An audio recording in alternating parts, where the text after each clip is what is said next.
Cold pursuit trapped in the predator's path. Part 1. The Descent. The crisp mountain air clung to Luke Tanner's skin, the kind of cold that settled in and stayed, prickling the cheeks and burrowing down to the bones. Fall had swept across the mountain ranges in full force, with orange and red leaves carpeting the trails like an ancient fiery path to somewhere unknown. He took a deep breath, adjusting his backpack and glancing over his shoulder at the group of hikers following in single file. There were 4 of them, a mix of city dwellers seeking a brief escape from their routine lives. Luke knew the type well.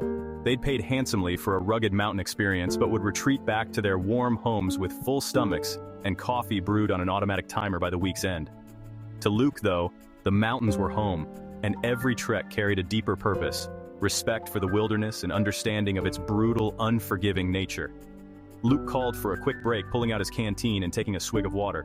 One of the hikers, a young man in his 20s named Jared, approached, a question in his eyes. "Hey Luke, is it just me, or does it feel off up here?"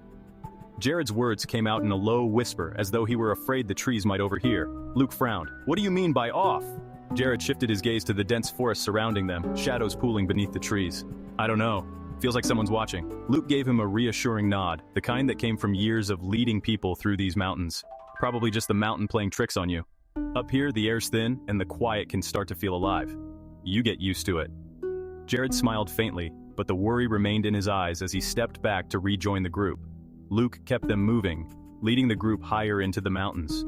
As the sun began to dip low, casting an amber glow across the hills, Luke spotted something unusual through the trees, a crumpled, abandoned campsite littered with shredded canvas and scattered belongings. His instinct told him to investigate, though a nagging feeling warned against it. He held up a hand to stop the others, gesturing for them to stay put. Moving quietly, he crept forward to get a closer look. The scene was worse than he thought. A campfire lay cold and dead, charred remains scattered as though someone, or something, had kicked it apart. Sleeping bags were slashed open, and claw marks gouged deep into the trees encircling the camp. Luke scanned the ground, his eyes narrowing. The disturbed soil showed signs of a struggle, a scattering of small belongings like a knife and a water bottle left in a rush. But there were no footprints, no trace of anyone leaving. He swallowed hard and returned to the group, forcing a calm expression. "Looks like some campers had a run-in with a bear. We'll keep moving." But as they trekked onward, Luke couldn't shake the feeling that Jared had been right. The forest did feel wrong somehow, too silent, too still. The kind of quiet that sets every nerve on edge, a hunter's silence before the pounce. Part 2, Into the Abyss. They made camp that night, and as the group settled in, Luke sat alone by the dying embers of the fire. The wind had picked up, a restless howl sweeping through the trees, bending branches as if they were no more than wisps of grass. His instincts told him to stay alert, though he couldn't pinpoint why. As he stared into the fire, a memory surfaced, a story his grandfather had told him long ago. A legend passed down through the locals of a shadowed creature that roamed these mountains, invisible until it wanted to be seen. People whispered of an unseen predator, a hunter that walked like man but lived in the shadow of the trees, hunting anyone who dared stray too far. Luke dismissed the story as a childhood tale, but something nagged at him. Just then, a cold gust sent shivers up his spine, breaking his thoughts. He tightened his coat, stoking the fire one last time before retreating into his tent. But sleep was elusive, broken by the occasional snapping twig, a soft rustle of leaves, and an eerie silence that stretched on far too long between each sound. Part 3. The Descent continues. The morning arrived gray and quiet, the mist clinging thickly to the forest, shrouding it in a damp, ghostly fog. Luke was the first to rise, rubbing his eyes and stretching out stiff limbs. He could feel the chill in his bones, the kind that warned of an early frost. The group emerged from their tents, yawning and shivering, while Jared looked worse for wear, his eyes sunken from a restless night. "Anyone else hear that last night?" Jared whispered to Luke as they packed up their gear. Luke gave a half shrug. "Probably just the forest settling. It happens."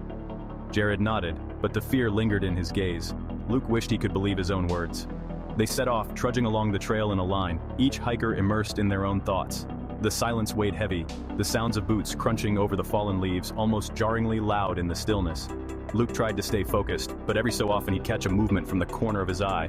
A shadow slipping behind a tree, or a flicker of motion in the mist. Each time he turned, there was nothing. Around noon, the temperature dropped sharply. The forest grew darker as clouds blanketed the sky, and an eerie quiet settled, thick and suffocating. Luke called for another break, hoping the weather would ease. As they rested, a faint sound reached them, a distant, drawn-out howl that seemed to echo across the valley, carried by the wind. Luke's skin prickled. "Was that a wolf?" asked one of the hikers, a woman named Carla, her voice barely more than a whisper. Luke shook his head. "Wolves don't come this high up. Might just be the wind." He kept his tone steady, but deep down, a part of him knew that wasn't true. Jared, sitting nearby, looked toward the mist-covered ridges. "Maybe it's, one of those things that lives up here." Luke shot him a warning look, but Jared continued. "I mean, you've heard the stories, right?" Jared asked, his eyes flicking to each member of the group. "They say the mountains have a way of swallowing people. Some hikers go up here and never come back." "Cut it out, Jared," Luke said, more sharply than he intended. The hikers looked at each other, unease spreading through the group. Luke felt a pang of regret. These were supposed to be people's vacations, not something out of a horror story. But even as he tried to settle them, he could feel that same prickling sense of dread creeping into his own thoughts. Part 4. Into the Abyss. The afternoon brought the unexpected. A sudden snow squall swept over them, flakes swirling thick and fast, transforming the landscape in a matter of minutes. The group huddled together as the snow blotted out the trail, and Luke's heart sank. They were higher up than he'd planned, with no clear shelter nearby. "We need to get to higher ground, find some cover," he called over the roaring wind. They pressed on, the snow thickening as they climbed, making each step heavier, each breath clouding the air in puffs of white. Visibility was near zero, and Luke was forced to rely on instinct. The trail was barely visible, buried beneath the layer of fresh snow. Then, without warning, the ground beneath Luke gave way. It happened in an instant. A deep rumble, a shift of rocks and snow, and Luke felt himself plummeting. He reached out, his hand scraping against jagged stone, but there was nothing to grab hold of. A blinding pain shot through his shoulder as he hit the ground, tumbling over rocks and snow, his vision blurring. When he finally stopped, everything was quiet. His body was pressed against cold earth, pain throbbing in his shoulder and leg. He struggled to sit up, grimacing at the ache in his ribs. The group. Where was the group? He glanced around, trying to orient himself. The slope had pulled him down into a small ravine, walls of stone and ice rising on either side, trapping him in a narrow channel. Snow still fell heavily, obscuring his view of the trail above. "Hello," he called, his voice echoing. "Can anyone hear me?" Silence. He tried his radio, but only static crackled through the speaker. He cursed, a surge of panic rising as he realized the weight of his predicament. Alone, injured, with nightfall only hours away and a storm building. Luke forced himself to his feet, clenching his teeth against the pain. His leg throbbed, likely bruised but thankfully not broken. He pulled his coat tighter and scanned the area. If he could climb back up to the trail, he might have a chance of reuniting with the group before dark. He'd survived worse in his time, but there was something about this place that gnawed at him. Part 5. Nightfall and Shadows. Luke stumbled through the ravine, searching for a path upward, but the snow was coming down faster than he could keep up. Shadows lengthened as dusk began to creep in, turning the white landscape into a maze of gray and black. As the last of the daylight faded, he found a small overhang of rock and decided to hunker down for the night. With his supplies limited, he scraped together what little kindling he could find and managed to light a small fire. The warmth was faint but comforting, but as he sat there, staring into the flames, a low sound reached his ears, a heavy, deliberate crunch of footsteps through snow, echoing in the darkness just beyond his firelight. Luke's heart raced, his body tensing. "Hello?" he called, the sound of his own voice nearly swallowed by the night. The footsteps stopped. For a moment he thought he'd imagined them, but then he saw it. A shape moving just at the edge of the fire's reach, too large to be a bear or any other animal he'd encountered before. It stood, watching him, unmoving. Luke felt his breath catch in his throat. The figure was tall, gaunt, with elongated limbs and hollow gleaming eyes that caught the firelight with an unnatural glow. Every instinct screamed at him to run, but he was frozen, staring as the creature took a slow, deliberate step forward. His hand tightened around the knife at his belt, though he knew it would be little defense. Another step, and the creature melted into the shadows, disappearing as silently as it had appeared. The forest was still again, but the fear lingered, thick and palpable. Luke sat motionless, clutching the knife, his eyes darting around the perimeter of the firelight, waiting for the figure to return. But the night stretched on, and nothing stirred. As dawn broke, Luke felt a deep exhaustion. His body ached, his mind racing with the memory of what he'd seen. Part of him tried to rationalize it, to explain it away as a trick of the light, but he couldn't shake the feeling that something had indeed been there, lurking just beyond reach. Part 6. The chase begins. The first rays of dawn broke over the mountains, casting a pale light through the trees and illuminating the snow-dusted landscape. Luke's entire body was sore, and he felt as if he hadn't slept at all. He packed up quickly, determined to find his way back to the trail. His leg throbbed as he climbed out of the ravine, dragging his body up the icy slope, his hand gripping onto roots and rocks for support. The chilling memory of that mountain lion haunted him. He'd glimpsed it last night, prowling just beyond the firelight, a large, lean form that blended perfectly into the forest shadows, its eyes watchful and hungry. He knew better than to ignore it. Mountain lions were ambush predators. They'd follow quietly, waiting for the right moment to strike. He checked over his shoulder every few steps, feeling that he wasn't alone, that something was watching. The snow had blanketed any tracks he might have followed back to his group, leaving him isolated and with only his wits to guide him. He pushed forward, using the sun's position to stay oriented, hoping he could retrace their route back down to the base camp. By noon, the forest had grown denser, the trees pressing in on him, branches clawing at his clothes as he struggled forward. His stomach growled with hunger, and he dug into his remaining rations, chewing mechanically as he walked. The silence weighed heavily, broken only by the occasional crunch of snow beneath his boots. And then, as he rounded a bend, he saw it, an old cabin, barely visible through the trees, half buried under snow and surrounded by a scattering of abandoned tools and crates. Relief washed over him. A shelter, even a small one, could mean the difference between life and death out here. He hurried forward, ignoring the warning tug of his instincts, which whispered that the cabin looked too perfectly placed, too conveniently there. As he reached the door, he hesitated, his hand hovering over the handle. The wood was splintered, darkened by time and weather, but the air around it felt wrong, thick with an oppressive energy he couldn't explain. Luke pushed the door open, wincing as it creaked loudly. Inside, a chill even colder than the air outside washed over him. The cabin was cluttered with odd trinkets, a lantern, a pile of worn blankets, and, most unsettling, a wall covered in scribbled notes and survival gear. He stepped closer, scanning the cabin for anything that might give him some insight into his surroundings. On one wall, he spotted a faint but unmistakable message carved into the wood. "Beware of the lion." Luke's stomach turned. Whoever had stayed here before him had been haunted by the same predator. He wasn't alone in his struggle, yet that thought brought little comfort. Just then, he heard it again. The soft crunch of footsteps outside, deliberate and slow. Luke's body froze as fear rooted him in place. He strained his ears, hoping he was wrong, that maybe it was a trick of the wind or an animal brushing against the trees. But the footsteps grew louder, drawing nearer. He backed away from the door, his heart thundering in his chest.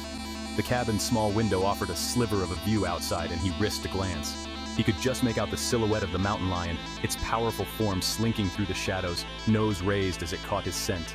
Luke's hands shook as he pulled out his knife, clutching it tightly, though he knew it wouldn't be enough. The lion's head turned slowly, its yellow eyes locking with his, its expression calculating and calm, as though it knew he was cornered. He didn't wait to see what it would do next. Heart pounding, he dashed to the back of the cabin and searched for an exit. There, a small trapdoor lay hidden beneath a tattered rug. He yanked it open, barely fitting through the narrow opening, and scrambled down, landing hard in a crawl space below the floorboards. He could hear the cabin door creak open above him, the heavy, measured steps moving slowly across the wooden floor. His breath caught in his throat as he pressed himself against the dirt wall, praying the lion wouldn't find him. The sound of its padded steps grew louder, moving directly over his hiding spot. Seconds ticked by, stretching into what felt like an eternity. Luke closed his eyes, clutching the knife as he willed himself to stay silent. Eventually, the footsteps retreated, the door creaking shut, and he finally allowed himself a shaky breath. Part 7. The Desperate Escape. After what felt like hours, Luke climbed out of the crawl space, his body aching from the cramped space. The cabin was empty, but he knew the mountain lion was still out there, waiting. He couldn't stay here. He gathered himself and slipped out, keeping to the shadows and moving as silently as he could. The forest loomed dark and menacing around him, but he pushed on, his every sense on high alert. As night began to fall, the wind picked up, howling through the trees like a warning. Luke's only hope was to keep moving, to stay ahead of the predator. Every now and then, he would catch a glimpse of movement in the corner of his eye, a flash of tawny fur in the underbrush. But he didn't stop. His legs burned, his chest heaved, but he pushed through the exhaustion. The snow made it nearly impossible to cover his tracks, and he knew the lion was following, closing in with each passing minute. He could feel its presence pressing on him, an unseen force pushing him toward the edge of despair. Just as he felt his strength waning, he stumbled upon a narrow cliffside trail, partially obscured by snow. Without a second thought, he started along it, his hands steadying him against the rock wall as he edged forward. Below him, the drop was dizzying, and one wrong step would send him plummeting into the darkness.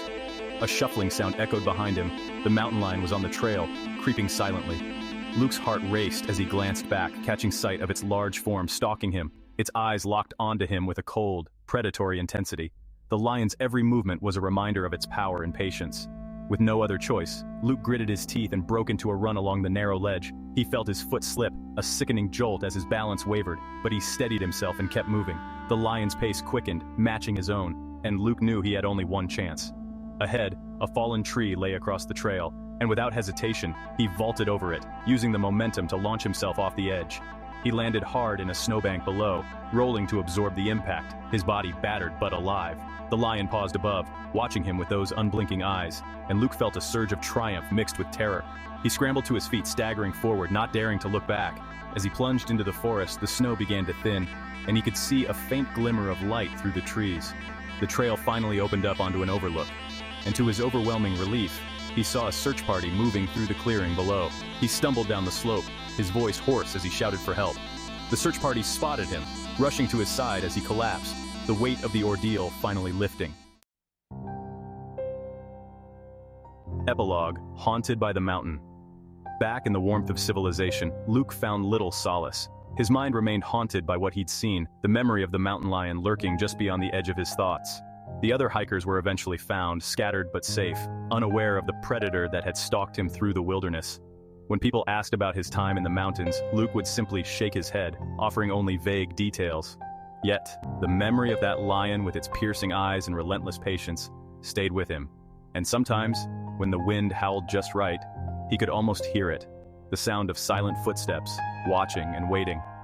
Thank you for watching. We hope you enjoyed this Campbound story. Help us grow by giving it a thumbs up and hit subscribe.